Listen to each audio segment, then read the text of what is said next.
Le SSI, c'est un ensemble de matériel qui sert à collecter les informations, traiter ces informations afin d'effectuer la mise en sécurité d'un bâtiment. Il est composé de deux sous-systèmes. Le premier sous-système, c'est le système de détection incendie, SDI. Le deuxième sous-système, c'est le SMC, le système de mise en sécurité incendie. Le premier sous-système que vous voyez ici est représenté par l'ECS, qu'on voit ici, cette partie, qui est relié par les DM, déclencheurs manuels, et les DAI, détecteurs automatiques d'incendie. L'ECS va collecter les informations provenant des détecteurs et les DM, déclencheurs manuels. Ces informations peuvent être soit en alarme feu, rouge fixe ici, là où c'est écrit feu, soit en alarme dérangement, jaune fixe dans les défauts que je vois ici. Une fois cette première partie est terminée, je vous explique donc le deuxième sous-ensemble qui est le SMC, système de mise en sécurité incendie. Il est composé de CMC qu'on voit ici, toute cette partie c'est CMC. Le CMC a trois unités qu'on voit ici. L'unité de signalisation qui est ici, je l'obtiens par la touche bilan en voyant première position, la position d'attente des DAS en vert fixe. Deuxième possibilité, je peux avoir un rouge fixe qui veut dire que tous les DAS sont en position de sécurité. Je peux avoir aussi les rouges clignotants qui veut dire un ou plusieurs DAS ne sont pas en position de sécurité. Je peux avoir un jaune fixe, mais là il n'y a pas de feu, il n'y a pas de détection. Jaune fixe qui veut dire dérangement. Je peux avoir un jaune clignotant, il n'y a pas de détection, qui veut dire un DAS a quitté sa position d'attente sans recevoir l'ordre de CMC. J'ai une deuxième unité qu'on appelle l'unité de commande manuelle centralisée, l'UCMC. L'UCMC sert à mettre les DAS qui ne sont pas en position de sécurité. J'appuie ici, les DAS deviennent en position de sécurité. Je l'utilise quand les DAS sont en défaut de position de sécurité, c'est-à-dire rouge clignotant. J'ai donc la partie UGA ici, qui est composée d'un bouton acquittement en processus, que je n'utilise pas. Mon formateur m'a dit que c'est au deuxième degré quand je vais passer le deuxième degré. Vert restreint qui permet à mettre les diffuseurs sonores hors service. Il n'y a pas l'alarme générale. Je l'obtiens en appuyant sur la touche niveau 2. Je fais le code, je passe à niveau 2, j'appuie sur la vert restreint. Mais comme je n'ai pas le droit de travailler en vert restreint, je ne dois pas le mettre. C'est pour les travaux de maintenance, de détection, incendie.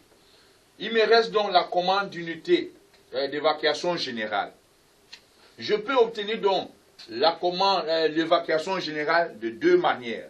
Soit par anticipation, c'est-à-dire l'agent, après détection incendie, est allé effectuer la levée de doute, il constate l'incendie.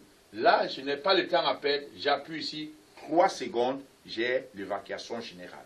Soit par expiration de la temporisation.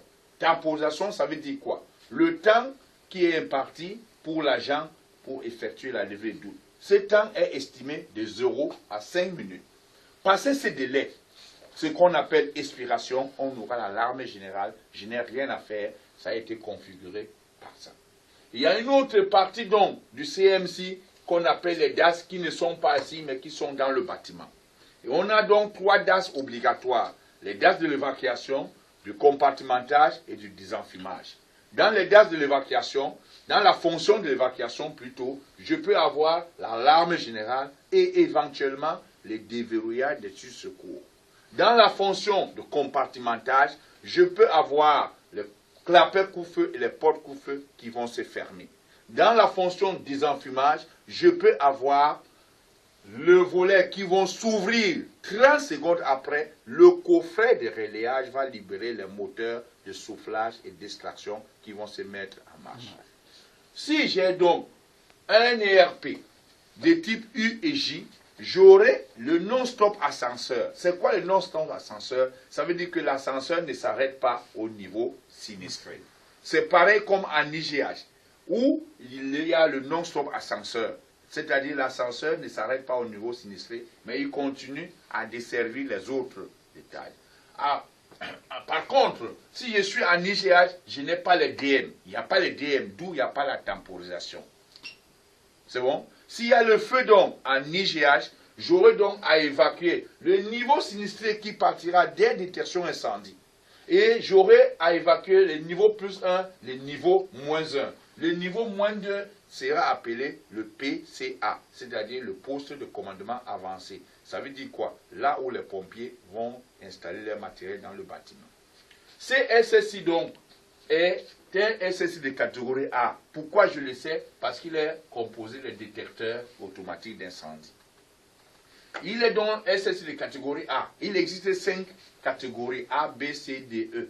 La catégorie A est la plus sévère parce qu'il a une détection incendie que les autres n'ont pas. Alors, dans quel type d'établissement avons-nous l'obligation d'avoir les détections automatiques incendie? Donc, le SSI de catégorie A, c'est dans tous les IGH, mais aussi dans les ERP dits locaux à sommeil, où on retrouve J, personnes âgées et handicapées, structure d'accueil aux personnes âgées et handicapées, O, hôtel, U, urgence comme les hôtels, les hôpitaux, R, enseignement ou formation, mais avec internat où les gens peuvent dormir. Qu'est-ce que je peux encore ajouter ici? En cas de détection, mon colonel, si j'ai une détection ici, j'aurai ici, là où c'est écrit feu, un rouge fixe, et tout de suite, la temporisation va s'afficher ici en rouge fixe, là où c'est alarme, qui attendra 5 minutes pour passer en évacuation générale ici. J'aurai au niveau de l'US soit un rouge fixe, soit un rouge clignotant. Si c'est un rouge clignotant, j'appuie là où ça clignote sur ce bouton UCMC. J'en ai terminé. En cas de détection, j'ai un rouge fixe qui veut dire le feu, plus sur l'US ici, rouge fixe qui veut dire tous les gars sont en position